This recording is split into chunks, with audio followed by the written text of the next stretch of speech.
Assalamualaikum warahmatullahi wabarakatuh. Waalaikumsalam warahmatullahi wabarakatuh. Pada kesempatan kali ini berjumpa kembali bersama Sakran Podcast. Ya,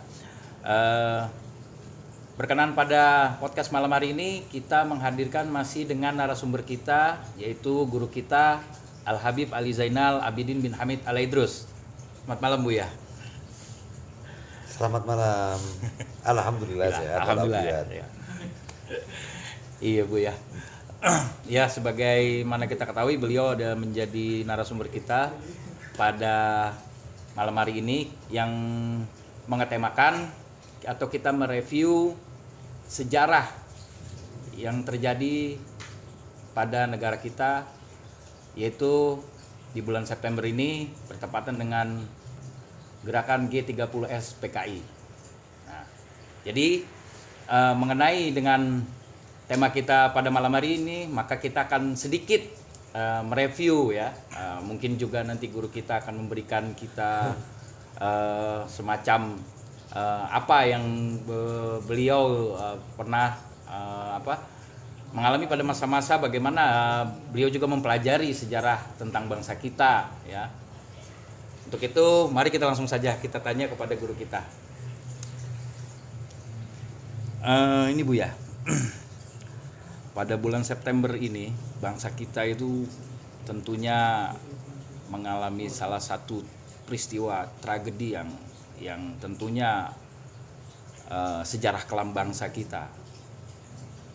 Nah, bagaimana dalam pandangan perspektif Abuya sendiri mengenai sejarah kelam di bulan September, yaitu 30 September tahun 65?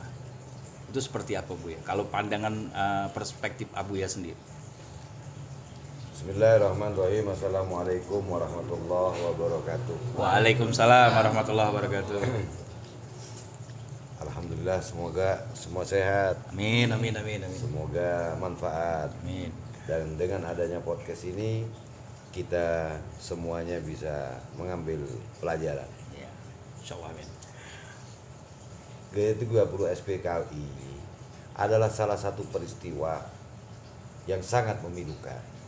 Ya, Bu. Tragedi yang sangat memilukan buat bangsa negara kita, bangsa dan negara kita Republik Indonesia yang sama-sama kita cintai. Bagaimana daripadanya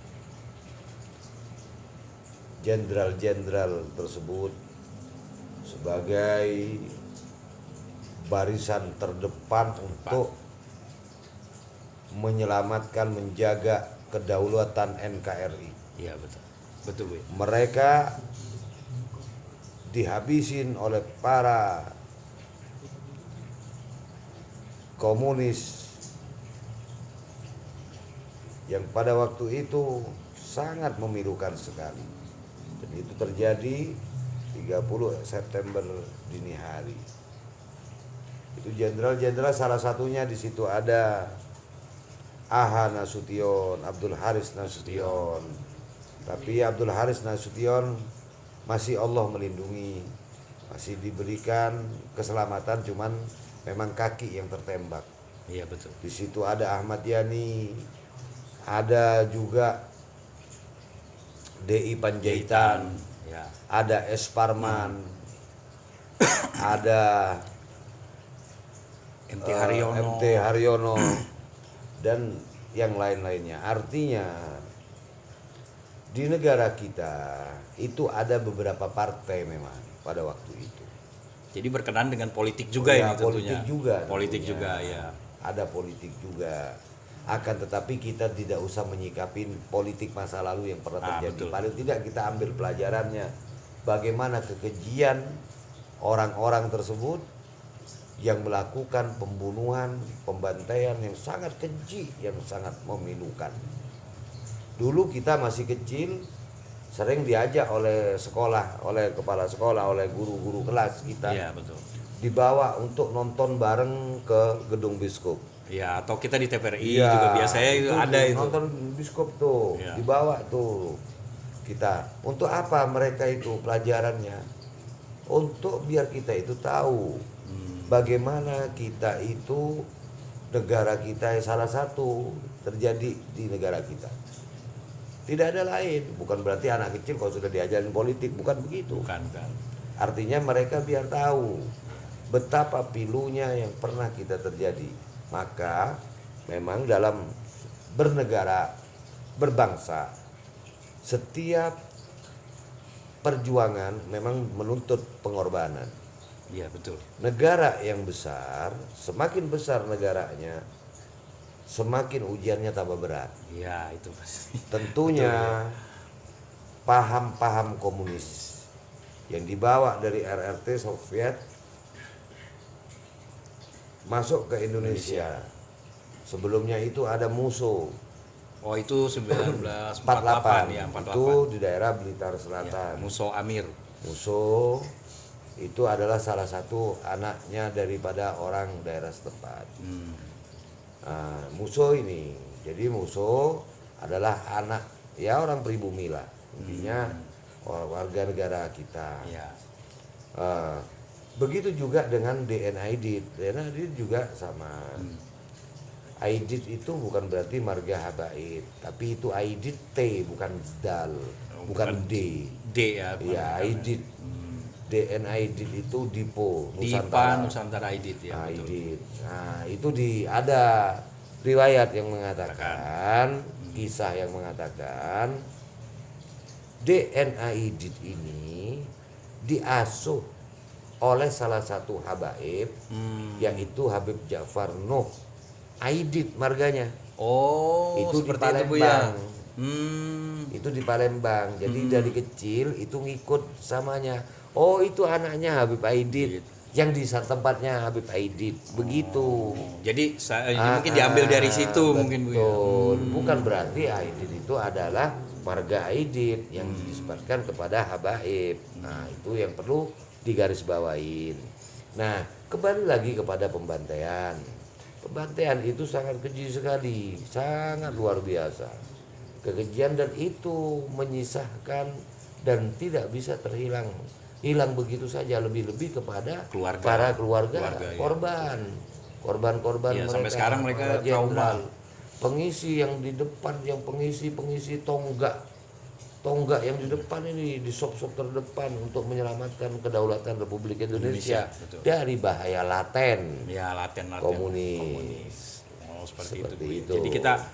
Jadi kita jadi tahu nih ternyata sosok Dipa Nusantara Aidit ya, pemimpin tertinggi Partai Komunis Indonesia saat itu tahun 65.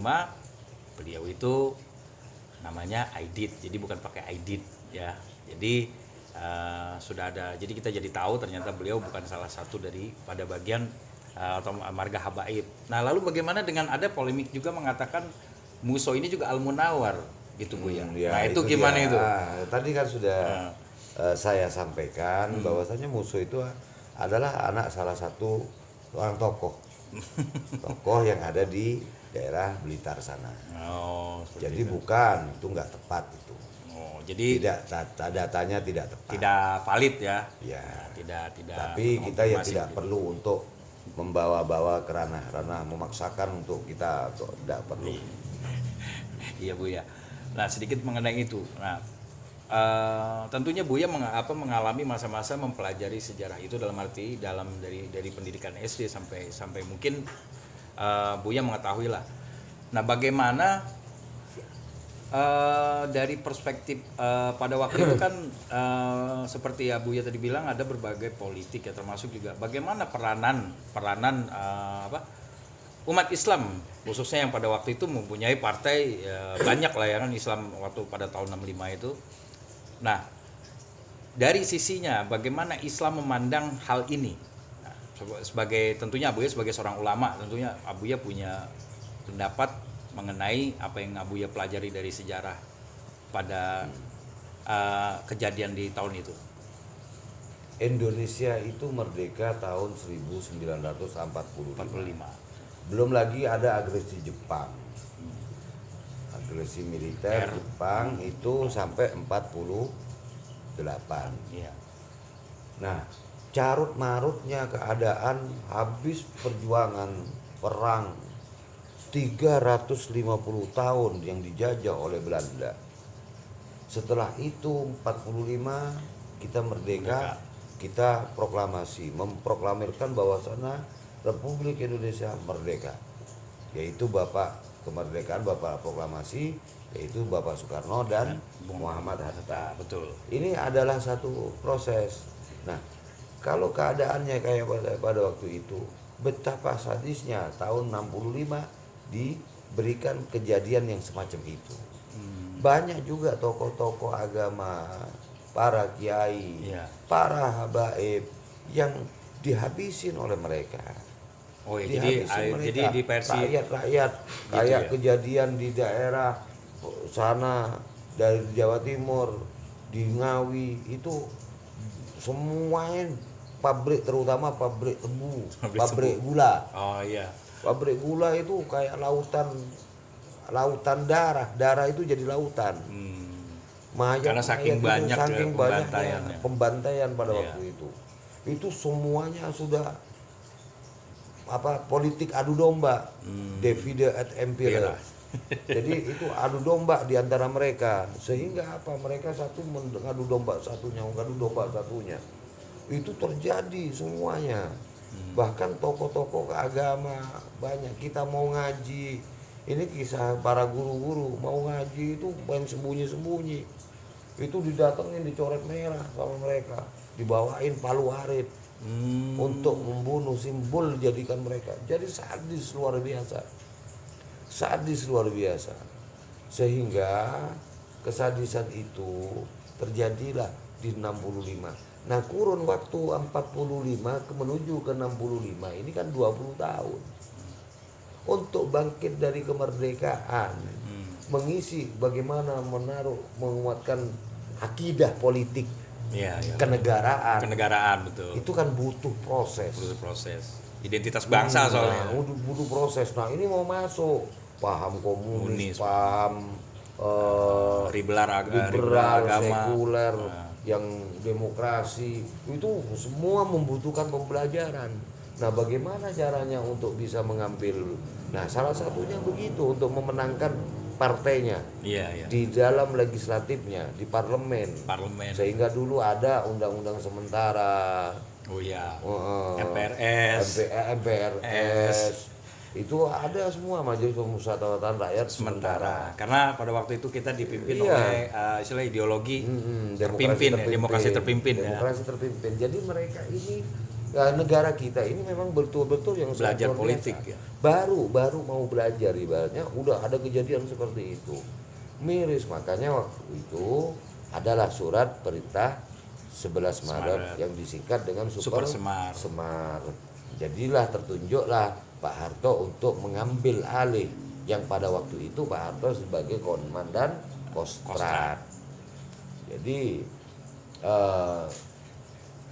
perjuangannya bagaimana menumpas gerombolan daripada 30 SPKI itu, peran dari para kiai besar, banyak. Nah, ini menarik Buya nih, seperti Abuya bilang peran ulama termasuk para kiai dan juga mungkin santri-santri yang mumpuni kala itu. Nah, yang seperti Abuya tadi bilang yang membuat saya menarik itu begini Abuya. Apakah ideologi politik itu termasuk ketika itu yang apa yang dikatakan oleh Bung Besar atau presiden kita kala itu mengatakan dengan atas nama nasionalis, ya kan, agama dan komunis.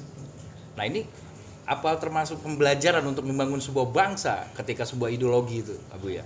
Ya, ini menurut saya. Menurut pandangan Nasakom, nasionalis, agama dan komunis. Artinya apa? Itu adalah sebagian daripada proses yang diambil ataupun perpartian itu untuk menyatukan golongan tersebut. Akan tetapi kita tinggalkan dah itu dulu. Kita pada peran para santri, para ulama, para kiai pada waktu itu besar peran mereka. Sehingga apa? Tidak jarang di antara mereka yang ikut jadi korban. Banyak. Karena para kiai, para asatidz, para guru-guru itu bukan perindu untuk menjadi pemimpin dalam menjabat sesuatu tempat. akan tetapi bagaimana mereka itu bermanfaat bagi negaranya, berbuat semaksimal mungkin di negaranya, bagaimana memperjuangkan melawan daripada segala bentuk penjajahan, baik dijajah secara fisik, dijajah secara ekonomi, dijajah secara politik, dijajah secara teritorial. Teritorial ideologi juga termasuk. Ideologi termasuk di dalamnya. Itu dijajah semuanya. Sehingga mereka kalau sudah terjadi adu domba di antara mereka nggak konsentrasi kepada tujuan bernegara yang menciptakan rakyat adil dan makmur. Sudah lupa itu semua. Sudah lupa. Yang penting siapa yang kuat dia yang berkuasa. Hukum rimba ya. Hukum rimba. Baiklah Buya. Mungkin untuk pertanyaan terakhir adalah apakah Abuya sendiri kan polemik nih Abuya mengenai film sejarah G30S PKI sampai dengan penumpasannya itu kan polemik, bahkan ada yang meniadakan, sekarang sih meniadakan. Apakah kita juga demikian begitu? Apakah Abuya menurut pandangan Abuya sendiri, apa kita masih perlu menonton itu yang mereka bilang katakan itu ada di sisi pada berpihak pada Orde Baru? Nah, bagaimana pandangan Abuya? Apa kita itu kan bagian daripada sejarah di film itu, dan itu pun tidak sembarang film itu dibuat, tapi itu meriset juga kan kepada ini. Itu bagaimana Buya? Bagus. Jadi setiap daripada kebijakan seorang pemimpin, apalagi pemimpin negara, setiap suami mempunyai apa yang dipimpin anak dan istri. Betul. Itu punya cara dan metode yang berbeda-beda. Ya. Nah, kita tidak tahu cara kepemimpinan yang pada waktu itu, sehingga menganjurkan untuk mengetahui bagaimana yang terjadi pada waktu 65. Betul Bu ya. Terlepas dari penghapusan sejarah nggak bisa dihapus, karena sejarah nggak pernah dusta. Betul. Nggak bisa dihapus sejarah itu. Yeah. Nah, sampai di sekolah-sekolah itu dulu waktu SD itu pelajarannya ada dulu, ada juga di situ GBHN. Garis-garis besar. Garis-garis besar haluan negara. Bagaimana haluan negara? Bahkan sejarah Indonesia ada, termasuk terjadinya G30S PKI, karena memang menghapuskan segala bentuk penjajahan yang ada dan menciptakan negara yang adil dan makmur. Nah, jadi intinya setiap pemimpin itu punya kebijakan masing-masing. Mungkin pada waktu itu kebijakannya untuk mengajak anak-anak biar paham mereka, jangan diambil yang buruknya, jangan diambil begini.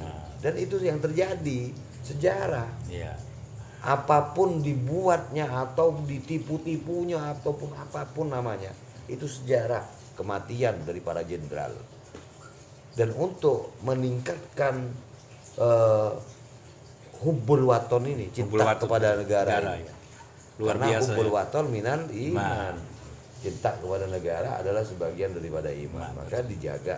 Nah, itu dibawa, itu nonton di biskop dulu, ditonton tuh, bawa karcis, bawa tiket, sengaja memang dibawa pas 30 September libur sekolahan. Itu zaman Buya. Zaman itu. Kalau zaman Ana dulu itu TVRI itu kita suruh libur untuk belajar sejarah tentang itu. Ya, karena kita kan di kota. Iya nah Buya. Ya Buya, untuk terakhir nasihat apa Buya yang harus kita pelajari dari kejadian sejarah ini menjadi pelajaran buat kami para santri, wabil khusus santrinya para antum yang mondok di sini dan juga mengaji di sini. Kira-kira apa nasihat antum untuk kita semua? Kekuatan itu ada di persatuan. Semakin bersatu semakin kuat. Kita tahu satu ekor kambing, kalau dia tercerai keluar dari barisan rombongannya daripada kambingnya, harimau yang akan memangsanya lebih gampang dan lebih mudah. Tetapi berbeda, kambing tidak keluar dari barisannya, tentu harimau akan mengganggunya, akan mikir panjang dan tidak jadi dia akan memakannya, memangsanya. Maka Allah berfirman, wa'tasimu bihablillahi jami'an wala tafarraqu. Berpegang teguhlah kepada tali Allah. Bersatu padulah kalian dan jangan bercerai-berai. Saat kita cerai-berai, musuh dengan gampang. Saat kita bercerai-berai, paham-paham akidah-akidah yang tidak bagus akan masuk. Baik itu ateis, komunis, sekuler. Komunis itu adalah partainya, ateis itu adalah pemahamannya. Orang yang tidak bertuhan, itu ateis namanya. Maka kita tidak akan bawa ke sana, masuk ke dalam ranah liberal. Liberal ini bahasanya, kalau bahasanya orang Ciledug ya ngawur, bebas. Semau bebas. Mau Iya, bebas. Ngawur namanya. Sekuler, Marxisme. Kalau Marxisme itu kalau paham dulu namanya Khawarij. Khawarij itu lebih kepada penghukuman, kepada nanti kita bahas di bab lain datu. Amin. Nah, insya Allah mudah-mudahan bermanfaat yang sedikit ini. Yang penting kita ambil pelajaran, jangan sampai kita bercerai, bersatu padu di dalam mencintai negara ini. Lebih-lebih mencintai kita punya agama, lebih-lebih kita tingkatkan nilai iman dan takwa kita. Apalagi di bulan daripada Maulidun Nabi Muhammad sallallahu alaihi wasallam. Mudah-mudahan berkah. Amin ya rabbal alamin. Wallahu a'lam. Assalamualaikum warahmatullahi wabarakatuh. Waalaikumsalam warahmatullahi wabarakatuh. Ya, demikianlah pembahasan kita pada malam hari ini dalam Satkaran Podcast. Dan kita bisa mengambil hikmah dari apa yang sudah disampaikan pada guru-guru kita mengenai sejarah kelam tahun 65. Semoga menjadi pelajaran buat kita semua para santri untuk meningkatkan kecintaan kita kepada negara Kesatuan Republik Indonesia kita. Jangan lupa tonton terus Sakran Podcast. Jangan lupa juga subscribe, like, and comment ya. Kita tunggu. Demikianlah saya akhiri dengan wabillahi taufik wal hidayah. Wassalamualaikum warahmatullahi wabarakatuh.